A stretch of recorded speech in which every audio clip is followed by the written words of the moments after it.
Who are you today?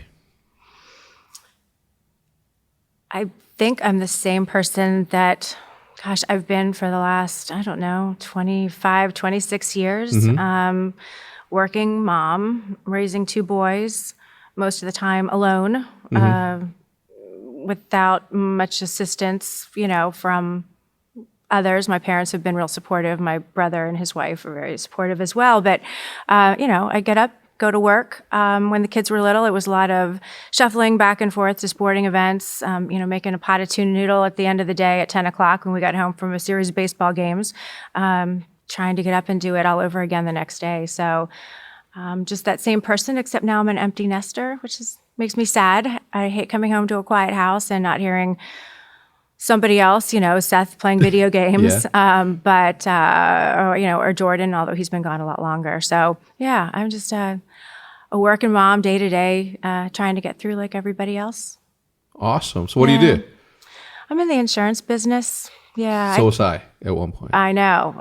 And I have the most admiration for you, for walking away and realizing what you were put here to do. I mean, you've just always amazed me with your vision. I know you tried to explain it to me in 2011. I remember calls with Hastro. I was on a call with you and Hastro and the owner of Leverage, and you were talking about where you wanted this to go. And I remember thinking, they're nuts. What are they talking about? The day where the main stage was, a table with a tablecloth on a stage, with a monitor behind it. I love to post pictures on Twitter of, what the stages are now compared to what they were back in 2011. So, I have the most admiration for you. Thank you. Yeah. And yes, I had yes, those days were super tough. And the reason that I'm glad that you brought that up is because you were super supportive from the start. It wasn't easy. And even if when you show up to these events and you see these makeshift stations, nothing like you're seeing today, sold out stadiums in some cases. It was just a tiny little room like the one that we're sitting in right now that housed close to 40 teams, so 40 times 40, over plus staff and this, that, and the other. And you would show up to these things and you would see 11 people on a Friday night. 11 people supporting COD. Supporting Call of Duty. So your support for Seth has always been admirable to me because it's not easy to, put up your own money to fly him, because at the time, maybe they got a salary, but it didn't cover hotel. It didn't cover salary. There was no salary, right? No salary. When he was in Leverage and you weren't there when they beat us, but you did come by the I didn't miss an one. event. I didn't miss an event the rest of the year.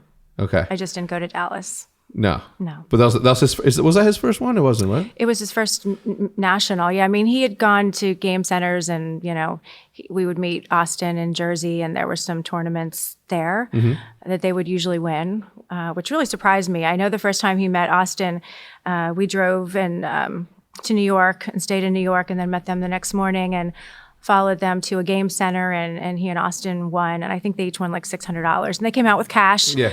And I was like, wow, that was really cool. And I remember, my stepkids at that time saying that they came home one day and said that they had seen Seth's name in a magazine as being one of the best, I guess it was Call of Duty players. And at that point, he was just sitting up in his room playing video games. And I thought they had to be mistaken, So I didn't believe him. That's so crazy. All right. I don't want to get too ahead on this, because I think that whole storyline behind, what made you the mom that you were to him, and, his rise to where he was, and having that confusion, right? Like coming home and hearing somebody else talk about your son, or where they saw him somewhere, that had to be confusing a little bit. If somebody came to me today and said that my 9-year-old was, in a magazine, and, she was considered the best ballet dancer or whatever, I'd be like, what do you mean? Like, like it'd be super weird. So it would be really weird if you never saw her, well, she does dance though. Yeah, she does. Yeah, no, I guess right. that doesn't make sense. Because I do see it, but obviously Seth's in his room, and you don't know. All you see is a screen and a controller. You don't see the abundance that is the internet behind it. You don't know that he's playing with people across the country. You don't know if he's playing with people across the world. Right. So it's different. Okay, so let's start from the beginning. You have two kids, Jordan. Jordan is wonderful, fabulous. People are like, wow, The better you're on looking? Twitter and you never talk about your other son. Well, because, his friends are on Twitter and, I see them every once in a while. But really, for me, my Twitter account's always been about video games. Yeah. So, and people that we've met through this journey. So, Jordan will be 31 in July. 7/11 is his birthday. 31. I know, he'll be 31. I know, people kind of surprised that I don't know. He's so Some people mature. think he's younger than Seth, but yeah, he's 31. Well, so. he's the better looking Abner, so, That's not fair.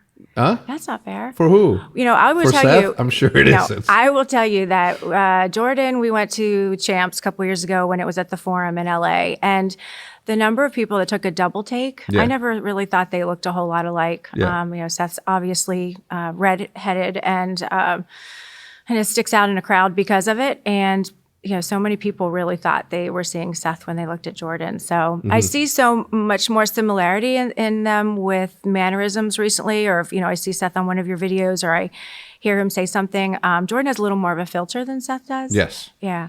And he's funny.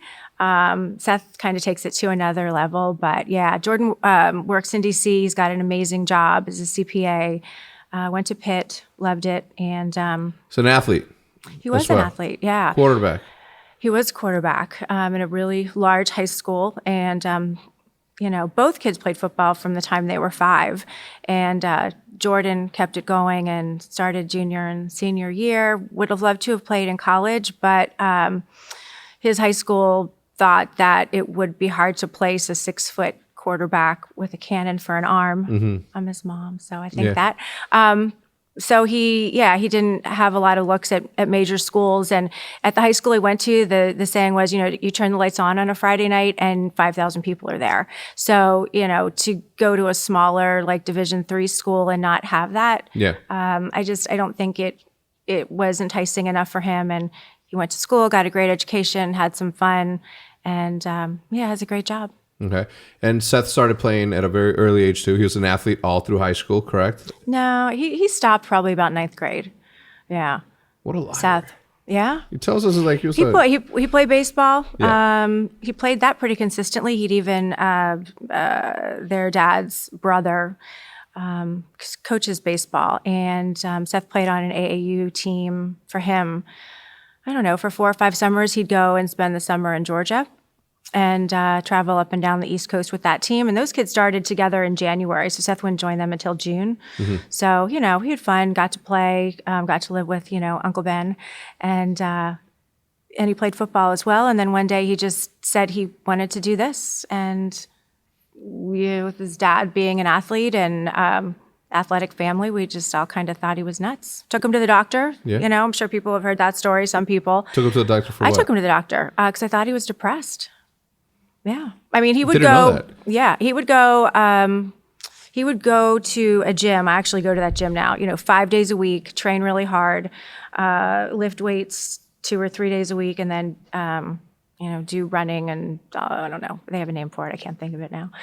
The other days, 5 days a week, and his dad would take him every day. And he just got to the point where he said, I'm done. I want to play video games. And I want to play video games. And that was just like... So it's like, there's something wrong with you. You've got to be depressed. I mean, it wasn't a thing then, And it wasn't, he never tried to show me a video on the internet to say, Oz, like Enrique, he started to post some great videos of the competitions after Seth started. And when kids would tweet me and say, my parents don't get it, I want to be a professional gamer, will you talk to them? It was like, well, no, but you show them this video, try to explain what it is. If Seth would have had the ability to do that, to show me what it meant, not to just say somebody that owns a Subway wants to send me to Dallas and they're going to pay my way in a hotel, I was a little skeptical about that. Yeah. And I mean, it's a lot easier now, right? The amount of to explain content. it. Yeah. The amount of content on the internet. But I still think that there is a place for somebody like you specifically. I've always said that you would be great to explain to mothers across the world who are experiencing this sort of thing where their kids may seem as though they're depressed because they're spending so much time in a solitary confinement sort of place where they're just playing video games. But again, talking, raging. Yeah. Sometimes you might not hear the best language, Yeah. you know, if you try to make them stop and take a dinner break. You know, I had a friend tell me last week that she shut her kid down off Fortnite. No, he's 10, 9 or 10.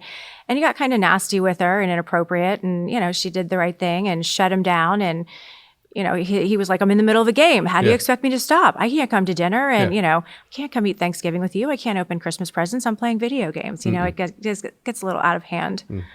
Well, I want to get to that because we have the same sort of mentality when it comes to balance and parenting. But I don't want to skip ahead because the stories are so cool. So just to catch everybody up, when we're talking about an athlete family, and a lot of you know this already, but just in case the few new ones that are here and don't know the story, thank you for stopping by. Don't forget to subscribe. Seth's dad was a professional baseball player, and that's where the whole athlete thing comes from, right? A professional, drafted number 1 behind Mark McGuire. Right? In front of Mark McGuire. So he went first and then Mark, and that was crazy. That was insane. Were you guys already married by the time that happened? No. He was first pick in the first round of the June draft out of high school, so no. Okay. Oh, out of high school. Mm-hmm. So you guys he was gonna high school sweethearts and then got married later? High school sweethearts and on and off and on and off. But yeah, but he also had a scholarship to the University of Georgia. I mean, he was recruited by colleges all over the country. Pretty much senior year, it was just he was on a college visit nonstop. And so he was a great athlete. So we kind of had to choose, do I want to do football or baseball? And then when the draft, you know, he was picked number 1, it kind of made the decision easier. Yeah. Yeah, which in the end, you know, with the way his career ended, you know, hindsight's always 20/20, but, yeah, of course. But yeah.